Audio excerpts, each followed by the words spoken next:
नमस्कार, मैं हूं श्रवण गुप्ता और आप देख रहे हैं न्यूज हॉक। आरक्षण को लेकर देश में एक बार फिर बहस शुरू हो गई है। उच्चतम न्यायालय ने गुरुवार को कहा था कि आरक्षण मौलिक अधिकार नहीं है। न्यायालय ने तमिलनाडु के मेडिकल कॉलेज में ओबीसी उम्मीदवारों के लिए कोटे को लेकर दाखिल की गई याचिकाओं पर सुनवाई करते हुए यह टिप्पणी की थी। डीएमके, सीपीआई, एआईएडीएमके समेत तमिलनाडु की कई पार्टियों ने एनईईटी के तहत मेडिकल कॉलेजों में 50% ओबीसी आरक्षण के लिए याचिका दायर की थी। न्यायालय की टिप्पणी से एक बार फिर इसे लेकर देश में राजनीतिक और सामाजिक चर्चा शुरू हो गई है। भाजपा ने इस मुद्दे पर अपना रुख स्पष्ट करते हुए कहा कि वह आरक्षण के प्रति पूरी तरह कटिबद्ध है। भाजपा अध्यक्ष जेपी नड्डा ने कहा, मोदी सरकार और भाजपा आरक्षण के प्रति पूरी तरह कटिबद्ध है। सामाजिक न्याय के प्रति हमारी वचनबद्धता अटूट है। प्रधानमंत्री नरेंद्र मोदी जी ने बार बार इस संकल्प को दोहराया है। सामाजिक समरसता और सभी को समान अवसर हमारी प्राथमिकता है। मैं स्पष्ट करता हूं, भाजपा आरक्षण व्यवस्था के साथ है। आरक्षण राजनीतिक दलों के लिए यह एक संवेदनशील मुद्दा है। भारतीय संविधान में अनुसूचित जनजातियों और अनुसूचित जातियों को शिक्षा, सरकारी नौकरियों, संसद और विधानसभाओं में न केवल आरक्षण दिया गया बल्कि समान अवसरों की गारंटी भी दी गई। ये आरक्षण या कोटा जाति के आधार पर दिया गया था।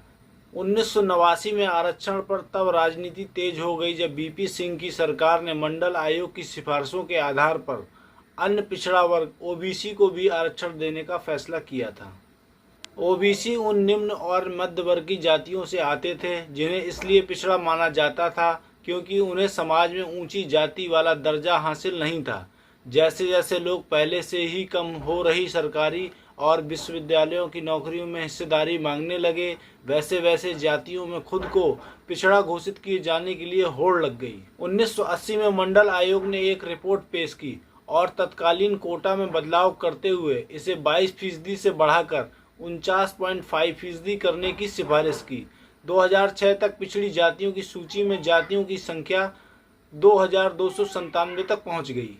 राजनीतिक दल अपना वोट बैंक बढ़ाने के लिए विभिन्न जातियों को आरक्षण की सूची में जोड़ने की बात करते हैं, लेकिन इससे घटाने या इसकी समीक्षा करने की वकालत नहीं करते।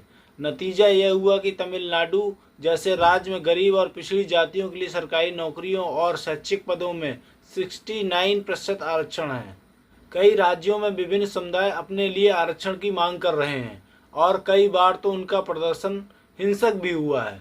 महाराष्ट्र में मराठों, गुजरात में पटेलों, हरियाणा में जाटों और राजस्थान में गुर्जरों ने अपने लिए आरक्षण की मांग करते हुए व्यापक प्रदर्शन किया था। संघ प्रमुख मोहन भागवत कई बार कह चुके हैं कि आरक्षण पर देश में बहस की जरूरत है।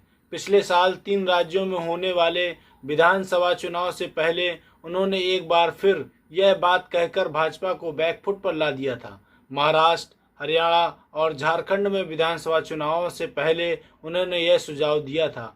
उन्होंने कहा था कि जो आरक्षण के पक्ष में हैं और जो इसके खिलाफ हैं, उन्हें सौहार्दपूर्ण वातावरण में बैठकर विचार करना चाहिए। कुछ लोगों का तर्क है कि अब आरक्षण को जाति आधार नहीं रहने देना चाहिए बल्कि इसे आर्थिक आधार के साथ जोड़ देना चाहिए, जिससे कुछ जातियों के संपन्न लोगों की बजाय सभी जातियों के गरीब लोगों को लाभ मिलेगा। मोदी सरकार ने सामान्य वर्ग के लिए आर्थिक आधार पर 10% आरक्षण का प्रावधान किया है। इससे संबंधित विधेयक को पिछले साल संसद ने मंजूरी दे दी थी।